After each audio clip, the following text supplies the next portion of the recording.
Hello and good day. This is our lecture for our Module 5, namely gravimetric analysis and precipitation equilibria. Okay, so what are the outline of our discussion here? First, we will discuss the precipitation reaction, the concepts of precipitation reaction, the gravimetry, types of gravimetry. So, iisa-isahin natin yan, guys. And then, tatalakayin natin, guys, yung steps in gravimetric analysis. And then, iisa-isahin natin of what are the principles involved there. And then, ayan. So, itakal natin yung precipitation process, separation of precipitate, weighing the precipitate, and some impurities in the precipitate. And then, i-consider natin yung Born-Wehrmann ratio. Nasaan na siya? Okay, nandito. Okay. Born-Wehrmann ratio. Okay, I shall say. And then the formation of colloids. And then the gravimetric analysis kung saan magkaaroon naman tayo ng calculation. So the part 1 of our lecture will be discuss the concepts of the gravimetric analysis. And then the second part ng ating discussion natin, guys, is we will be focusing on this problem solving on our sample problems. Okay. Okay, so simulan na natin ang discussion. Okay, first and foremost, bago tayo magkuhan sa atin, ano ba ang gravimetric analysis, guys? Ang gravimetric analysis is, doon nangyayari doon is ay precipitation reaction ang nagaganap doon kasi nagpo-form tayo ng solid. So ano ba yung precipitation reactions natin? Precipitation reactions is a reaction that forms an insoluble solid. A precipitate, okay, that's the precipitate, and then settles out of solution. Okay, a driving force ng reaction na ito is the strong attraction between the cations and the anions. This result in the removal of ions from solution by a formation of precipitate. So meron ang dalawang natin, consider this, meron kang dalawang reactant dito. You have two reactants here, and then habang dinadrop mo itong reactant na ito, habang pinaghahalo mo sila, is nagfo-form ka ng solid na ganito. Kung mapapansin ninyo sa ating gravimetry. A typical example nito, guys, is the reaction of the lead nitrate aqueous solution and potassium chromate na nag-form ng lead chromate, which is the yellow here. Yun yung solid, guys. That is the precipitate of the form through metathesis reactions here, and potassium nitrate na kung saan yan yung ating i-remove. But the sample of interest natin, guys, will be the lead chromate natin. Lead chromate. Okay, so mga ganyan, mamaya malalaman natin kung paano ba i-separate yung mga ganyang bagay. Napunta na tayo sa may gravimetry natin. Gravimetry measures the amount of the analyte present in a given sample in terms of mass of an insoluble pure compound. So ano kaya 'yon? Ang kinuha natin dito is mini-measure natin yung solid na na-form dito. Ito yung analyte natin. And then the matrix, 'di ba, sa may egg yolk analogy natin is the potassium nitrate. So how do we separate the solid here? Kasi nga ang analyte natin is the insoluble solid. And it is the one the most accurate and precise methods in terms of macro quantitative analysis, but one that is extremely tedious. So, komplikado itong natin. Matrabaho itong gravimetric analysis natin. And siya ay for macro quantitative analysis. Okay, so there are different types of gravimetry, guys. Okay, ano-ano ba yung mga yon? There are precipitation gravimetry, volatilization gravimetry, gravimetric titrimetry, electrogravimetry, and atomic mass spectroscopy. So, isa-isahin natin sila. The precipitation gravimetry, the analyte is converted, di ba? Yung analyte natin, let's say, consider this. This is a mixture of sodium chloride and a silver nitrate. Okay, the analyte, let's say, our analyte, guys, is the silver, okay, the silver. The analyte is converted into insoluble precipitate, which is then, if filtered, wawash mo yung impurities and then converted to a product of known composition by a suitable heat treatment. Kasi ikuan natin, ida-dry pa natin yung samples natin doon. And then next natin is the volatilization gravimetry. Okay, ang kwan dito, guys, is the analyte or its decomposition products are volatilized at a suitable temperature. Ang common example nito is moisture determination. So ilalagay mo lang siya sa oven and then ibabalatilize mo at suitable temperature and then magkaaroon na tayo ng measurement. So ganun lang. I-heat mo and then measure kung ano man yung kwan and then weighing by difference na lang and then you get the mass of your analyte. Okay? Can be indirect or indirect moisture determination. So, ganon. Okay, sa may volatilization gravimetry, di ba guys, is the common mini-measure natin is the moisture determination or the water content. Yung water kasi natin, guys, can be essential or non-essential water.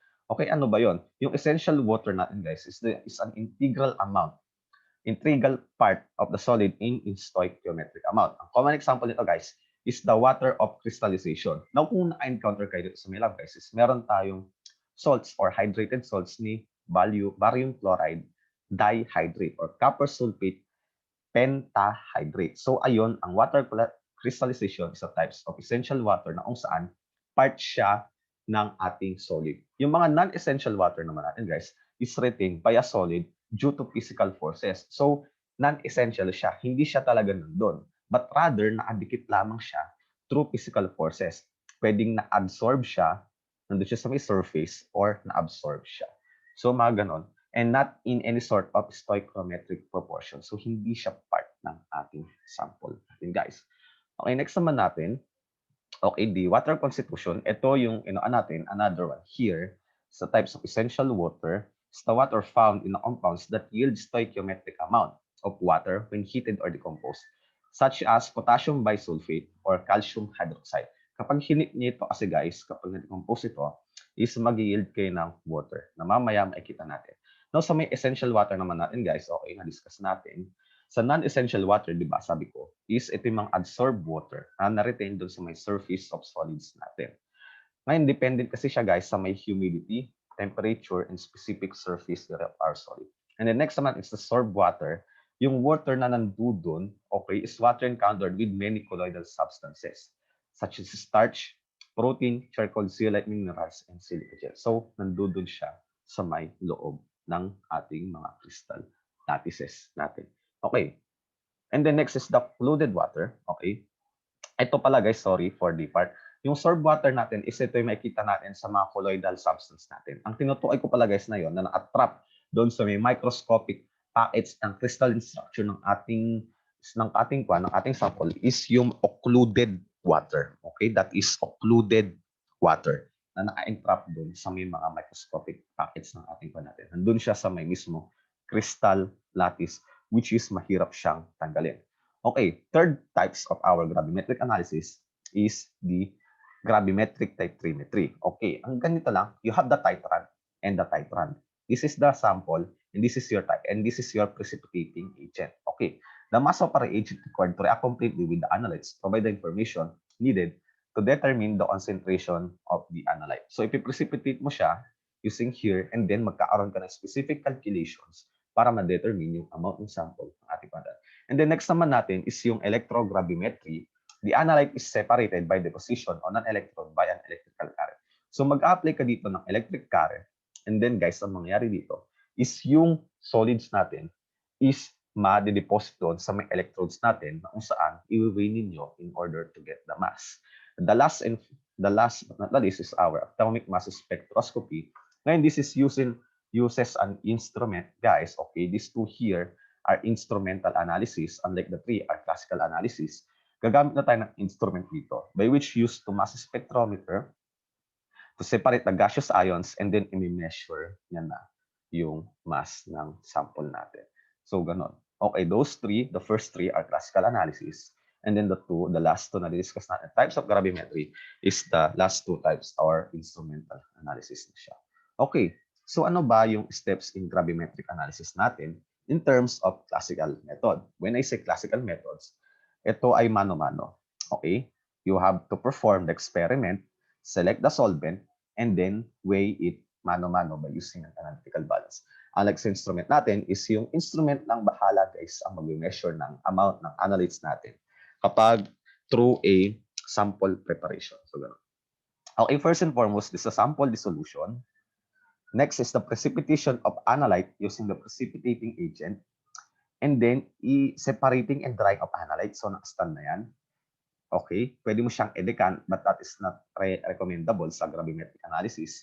And then, if i-filter mo siya, okay, pagka-dry, and then i-weight mo na, and voila, meron ka ng result. Pero hindi lamang doon kadali yun. There are many factors to consider kung paano tayo magkakaroon ng gravimetric analysis. Okay, ano ba yung una natin? Sample dissolution natin ang unang-una dito. Okay, done to render the analyte in the sample in a liquid form. So, naka-liquid form siya. Kasi nga, hindi natin siya pwedeng i-solid form. Kasi para mas maganda yung isolation natin niya. Okay? Para mas ma-isolate natin siya ng mas maigi. Okay? And then, ang i-consider ng factors, guys, is yung appropriate solvent, the concentration range of the analyte, presence and concentration of other constituents, the temperature, and the pH. So, hindi ka lang pala basta dito halo ng halo. There are many factors to consider bago kayo maghalo dito. Okay? And then, next natin is the precipitation. Katulad nga na sinabi kanina sa may sample dissolution, selecting the appropriate precipitating agent is crucial. One that should react specifically with the analyte. Okay? Bakit kaya ganon? Katulad ng sa lead chromate natin, pwede ka namang gumamit doon ng potassium sulfide kasi may precipitate naman tayo na lead sulfide. Pero malakas ba yung interaction ng cation lead cation to the sulfide anion? So, according to my observations, is mas mahina siya. So, and mabaho din, kaya hindi rin ko. So, kailangan ninyo is yung lead chromate. Kaya lead chromate ginamit kasi nga, yun yung best suitable, according to this example, to precipitate our lead. So, selecting a precipitating agent is crucial. So, okay, the precipitation process, there are two processes na mag-involve kapag precipitation.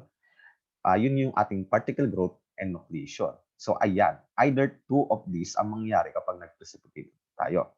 Ano ba yung una? Nucleation results to a large number of very fine particles. So, madaming precipitate, pero napakaliliit nila. Napaka-fine. Pero sa may particle growth naman, kukunti lang yung particles, pero sobrang lalaki. So, there are two. Alin dyan sa may dalawa ang magiging precipitating process na mangyayari? It's either nucleation or particle growth. Okay, ano ba yung mga trias natin in order to select a precipitating reagent that should react with the analyte to give a product that is unang-una, dapat low solubility, dapat siya readily filtered and washed, free of contaminants, wala siyang matrix, unreactive with the constituents of the atmosphere. Okay? Kasi kaya siya unreactive kasi nga meron tayong mga hygroscopic solids na kung saan ina-absorb niya yung mga water natin sa may ating atmosphere, mga water vapor.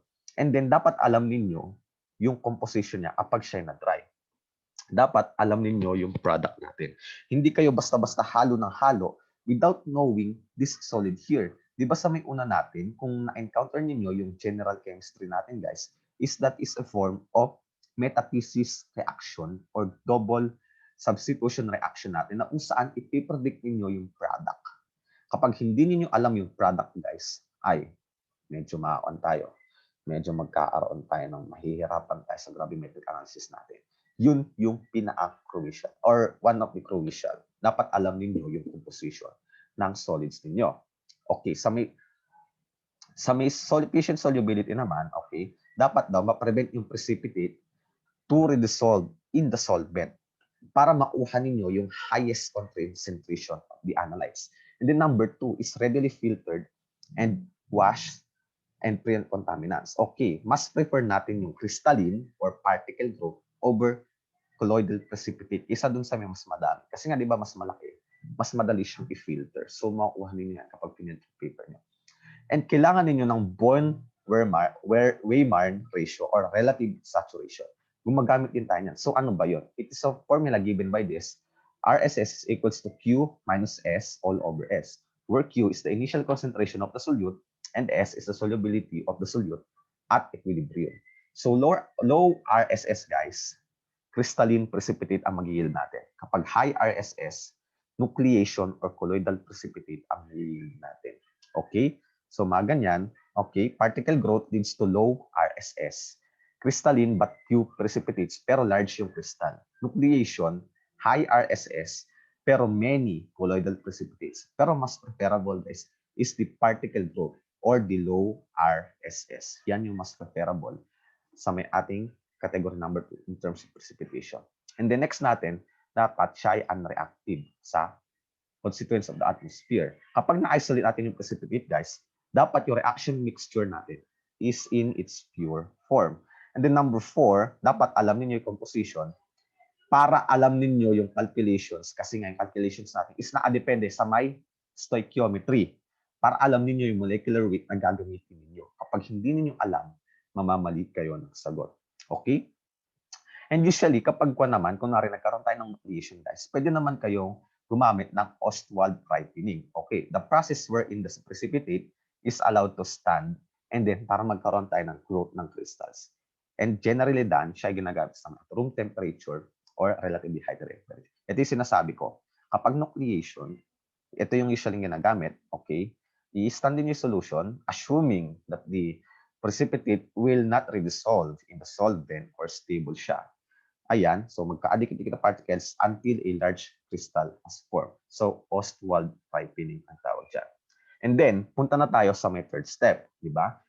First step is sample dissolution, and then second step is the precipitation, and then C, separating the precipitate. Usually, yung precipitate natin, guys, is carried out through filtration. Then, after nyo ma-filter, i-wash nyo siya using a polar solvents, which is unreactive dun sa precipitate natin, para ma-remove ninyo impurities during the filtration. And there are two processes there.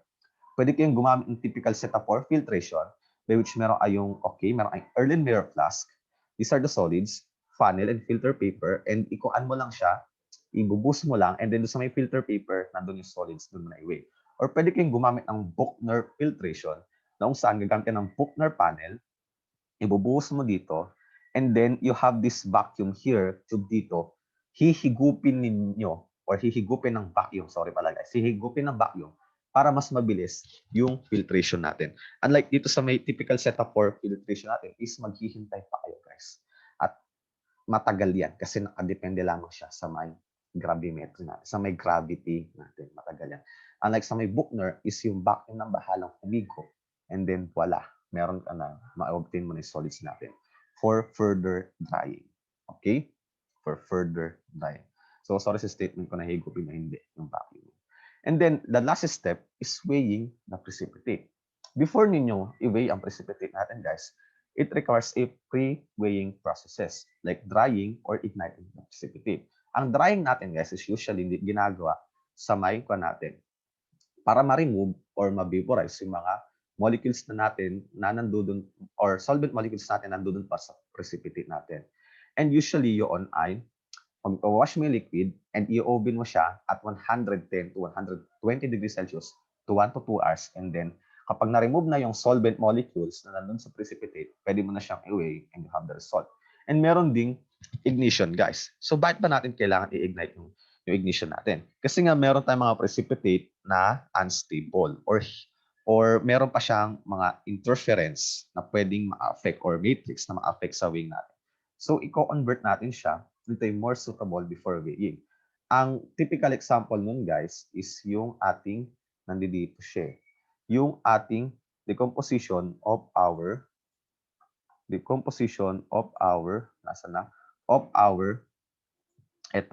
ating calcium oxalate. The calcium oxalate was then precipitated to form solid and then i-ignite mo siya at 1,000 degrees Celsius to form a calcium oxides. Whereas the calcium oxide, yung ating analyte dito. Di ba? Compose ninyo yung gas and then na-obtain mo lang yung solid. So, konting calculations na lang yung magaganap bago ma-con doon. Di ba? Okay. So, mga ganon. Okay, so balik na tayo, washing the precipitate, and ayun. Now suppose, hindi natin sa may precipitate natin, sa may experiment natin guys, we will always encounter an impurities. We cannot yield a 100% pure of samples. There's always a precipitate or impurities in the precipitate. And there are 4 co-precipitation results. And yun ay nagpo-form through occlusion, surface adsorption, isomorphous replacement, and post-precipitation. So, isa-isa natin. Yung occlusion natin, guys, is yung process na kung saan yung foreign materials natin or the other ions are not part of the crystal structure na natrap doon sa may crystal. Consider this. Ito yung analyte natin. And these are the counter ions. Ito yung matrix natin. Kaso guys, sa may occlusion natin is na-trap siya doon sa may mismong crystal natin. Kung saan hindi natin siya ma-remove na makaka-affect sa weighing ng ating sample. So that is an error. May error na tayo, guys. And then next is the surface absorption. Ano ba yung surface absorption? Nandun siya sa may surface ng yung contaminants is nasa surface or naka-absorb doon sa may surface ng ating precipitate na kung saan nag-result sa may excess ion such as this one. Ito nandun siya sa may surface ng ating yung impurities nasa surface ng ating precipitate kung saan pwede ma-affect sa result ng ating experiment. Okay, third is the isomorphous replacement. Ano ba yung isomorphous replacement? Ayan. Okay, suppose that ito yung mga crystal na na-precipitate and gets replaced by another ion of the same type of formula and then crystallize in the same geometric form. Okay, consider this one natin sa may occlusion natin. Kunwari, these are the lead ions, ay puro siya silver ions. Ito, itong mga red natin. And then sa may natin, throughout the process, yung silver ions natin is may isa dito na nakapalit na potassium ions, which is the silver ions yung ating analyte. Tapos may sumingit na potassium dito, may pumalit. So yun yung mga isomorphous replacement natin na natatrap doon sa may crystal, pero instead na Ag, siya ay potassium. Kasi nga, parehas sila ng kanilang geometric form. And then fourth, sa may post-precipitation naman, ito yung sinabi ko kanina na kung saan occurred when the mixture is allowed to stand for too long. That another substance slowly forms another precipitate with the precipitating agent. So, meron na tayong mga side products na kung saan hindi na pure yung ma-obtain nating solids sa ating samples. Hindi na pure. Meron ng another substance na mawiwi tayo, which is also account for the error. Okay, these are the another one here, okay, for the volatilization method. Na-discuss na to kanina, okay? Volatile products are decomposed by heating in order to obtain the mass of the sample. And then, pwede siya man-determine by determining the loss in mass of the sample. So, usually it is a weighing by difference. Now, consider this. It's supposed that you are getting the mass of the carbon dioxide in the sample of our sodium bicarbonate. I-react mo siya sa may sulfuric acid, parang form ng carbon dioxide here. Now, yun na weight na na-loss natin sa may gas natin. Supposing that natanggal mo yung water, kung ano yung mass. Minus mo yung mass nito, okay, makuha mo yung mass niyan. So, maliles mo na siya. And then, maliles mo yung mass nito in order to get the mass of the carbon dioxide. Okay? So, ito yun. Sa yan, sa ating volatilization for the ignition. For the formation of precipitates, ganito lang yan. A precipitate is formed in the diameter of an aggregate atoms. Diameter of an aggregate of atoms, ions, or molecules is greater than 1 times 10 raised to negative 4 centimeter. So, mga ganon. So, the ions in solution, ito yung mga size nila. Pero ang precipitate natin, ang size is greater than 1 times 10 is negative 4 centimeter. And then, magkakaroon siya ng crystal growth or particle growth kapag nagdikit-dikit yung mga precipitate natin na yan. Okay. So, sa may Boyne and Weyman ratio natin, this is for the kino-consider natin yung RSS or relative supersaturation na kung saan tinitignan din natin yung factors like initial concentration and the solubility of our solute at equilibrium. Okay, when nasa solution kasi supersaturated, it is in a state of metastate equilibrium and favors rapid nucleation to form a large number of small particles. So ano kayang gagawin natin doon kapag small particles ang makakuha natin? Okay? Such as this. So ano ba yung mga conditions of an analytical precipitation? When Q is low or the initial concentration and the solubility product is high. Unang-una, gumamit ka ng dilute solution. Okay? Dilute solution ang una-una ninyo kaanin dyan. And the next natin dito is add reagents slowly with effective stirring kapag low yung initial concentration ng solid natin. The next natin, precipitate from a hot solution. From hot solution. Kasi nga, yung natin, high solubility, most precipitate have higher solubility at higher T. And then as cooling is magpo-form na tayo ng precipitate siya. And then, gumamit ka rin yan ng low pH as value as possible for complete precipitation. But it has a drawback, syempre. It is limited to precipitate whose ions comes from the weak acids, such as the oxalic acid, okay, Oxalate is the salt of oxalate, which in turn the salt of oxalic acid. So, ganun. And then use a complexing agents. Okay? Okay, next naman natin, guys, is, okay, ganun. Next is the formation of colloids. Yun kasi, kapag sinabi nating high RSS, guys, or high RSS is nucleation process ang mafe-favors niya, which is a colloids, nucleations. So, meron tayong Paget-Paget's hand rule na kung saan describe nila yung the ions are preferentially absorbed on the surface of the crystal lattice are those which are common to the lattice are in excess. Colloids are electrically charged and must resist combining to form larger particles which will settle out of the solution. So, Paget-Paget's rule. So, ano ba nire-describe ko dito? Bakit ba yung colloids natin, guys, is hindi hindi nagpo-form ng larger particles? Kasi nga, yung natin, guys, consider this. Suppose that natin, meron tayong sodium chloride. Pinrecipitate ninyo using silver nitrate. So, silver chloride will be formed. However, the X-chloride ion is pupunta doon sa may surface ng ating silver chloride. Okay? Magne-negative. And ganyan din yung structure ng iba, di ba? So, mag-form ka ng negative dito. Okay? Kan ko lang. Okay? Kasi yung paint natin. Okay, meron ang pan dito. Ayan. Kung mapapansin niyo, di ba? Posible ba na mag-form sila ng ating precipitate? Hindi. Kasi nga, di ba? The negative charge here will repel each other. Magre-repel sila.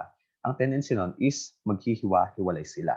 Kaya hindi sila nagpo-form ng larger particles natin due to the presence of their negatively charged. So, ganun. Kaya hindi nagpo-form yung colloids natin. So, ayun, no? The outer surface is negative. Kapag positive naman, when the silver ion is in excess, the adsorbed counter ion outer is positive. So, positive ulit siya. Ganun lang din, magre-repel-repel sila and hindi silang magpo-promote ng particle growth. Mananatili silang maliliit. Okay? And the next natin, guys, what if naman, okay, coagulation and agglomeration of precipitate. So, kung gusto mo kung gusto mong ma-remove, guys, yung mga adsorbed ions na nandito in order to form a larger crystal, ganito ang gagawin ninyo. Una, mag-add kayo ng precipitating agent, which is the silver nitrate. Kasi yun yung example natin. Silver chloride, silver nitrate. Sodium chloride and silver nitrate. And then, heat the suspension for a brief period of time para yung number of adsorbed particles decreases so that the particles approach to one another closely enough for agglomeration. So, madidissolve sila. And then, increase the electrolyte concentration of the solution para magkaroon ng natin, yung mga positive charge natin, guys, is mag-bond doon sa may other ions and then to form a larger particles. Now, kung may experiment kayo nito, kung na-encounter nito sa may bio, that is, I think, is salting out effect. And then, lastly, avoid peptization. Process of dispersing an insoluble material into liquid as a colloid. Okay? So, mga ganun. Okay? Sa may precipitation of our homogeneous solution, this is only kino-consider lang natin is the Boyne-Weiermann ratio. Okay? And then the purity of the precipitates here, as discussed naman kanina, can be decreases by surface absorption, isomorphous replacement, and occlusion, and and post-precipitation. So, yan yung mga nakaka-affect natin. So, ano ba yung colloids natin? Yung mga colloids natin, guys, is nakadepende dun sa may natin. Sa colloids natin, di ba, yan yung mga nucleation natin, na which is related kapag it has a high Boyne-Weiermann ratio. Okay. So, there are two types. We have emulsoid and suspensoid. The emulsoid is a lyophilic. When you say lyophilic, meron siyang strong interaction or affinity with the hydrophilic solvent, okay? Also called as sila yung mga gels. High temperatures required for dehydration. Meron din naman tayong suspensoid, which is lyophobic. Meron siyang small affinity or interaction with the solvent if the water is the solvent here. Water retained by coagulation and is removed by heating above 100 degrees Celsius. But my point here, guys, is emulsion has a strong affinity with the solvent, and suspensoid, which is a solid, has a small affinity with the solvent here. So, ang natin dito, kapag coagulated suspensoid, guys, ang result niya is curdy. Curdy siya. Ang itsura niya, guys, is, nasan ba siya dito? Ang itsura niya guys, kapag suspensoid, ito, ganito usually ang itsura niya. Ganyan, meron din yata dito. Ito, ganito yung itsura niya kapag dinrapan. Basta ayan, ganyan, mga curvy siya, okay? The next naman natin is okay, saan na ba tayo nabalik kanina? Okay.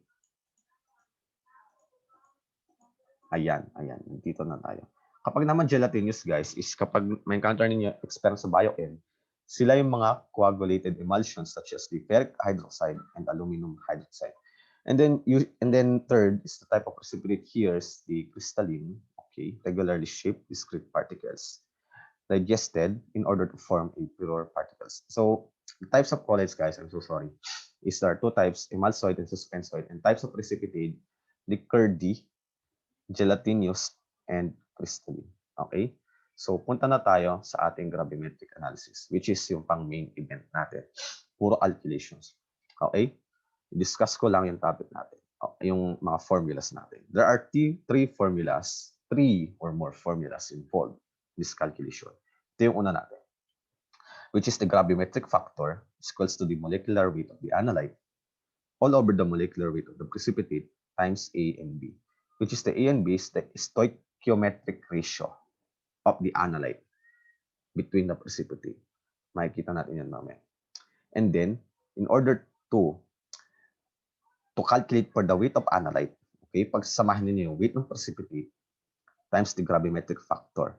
Now, let's expand this further. Okay, expand natin itong dalawang formula na ito sa ating paint natin. Okay, so yung weight ng precipitate natin, okay, if we expand it further, okay, hindi ko maan. Okay, let's expand this further. Let's expand this. Okay, the weight of the precipitate, okay, expand natin. Weight of the precipitate, guys, okay, is equals to the weight. Weight of the analyte, sorry. Ano binasa dito? Weight of the analyte, okay. Weight of the analyte, sorry. Weight, in order to calculate for the weight of the analyte, okay, kuhaan mo lang siya ng weight ng precipitate times the gravimetric factor. So what is the extended form of the gravimetric factor? Molecular weight of the analyte all over the molecular weight of the precipitate. Kasi nga, yung precipitate ang ika-cancel mo in order to determine the analyte times the stoichiometric ratio. So this is the expanded form of our natin. Okay, expanded form yan Pero dapat nandito yon, okay? Ita-type ko na lang, okay, sa may handouts ninyo. And then next natin, in order to calculate for the weight percent of the analyte, we have the weight of the analyte, weight sample, times 100. Those are the three formulas na may encounter natin. Okay, ang expanded form nito guys is, okay, eto, ipapasok mo lang siya dito sa may formula natin. The percent of the analyte, okay, expanded form to guys is equals to weight of the precipitate times molecular weight. Kung gusto niyo ng shortcut method in terms of determining of the weight or the percent analyte na may encounter natin sa part 2 ng ating lecture na kung saan ay matagal-tagal yan. Times the stoichiometric ratio all over the weight of the sample times 100. So, ayan yung expanded form ng formula natin. Okay? And then, pupunta na tayo sa mga ating mga sample problems. Walang katapusang sample problems at mahababang calculations na naman ito, guys. So, bear with me and let's solve this at the part 2 of our lecture. Thank you for listening, guys, and hope you have a great day. So, see you on the part 2 of our lecture.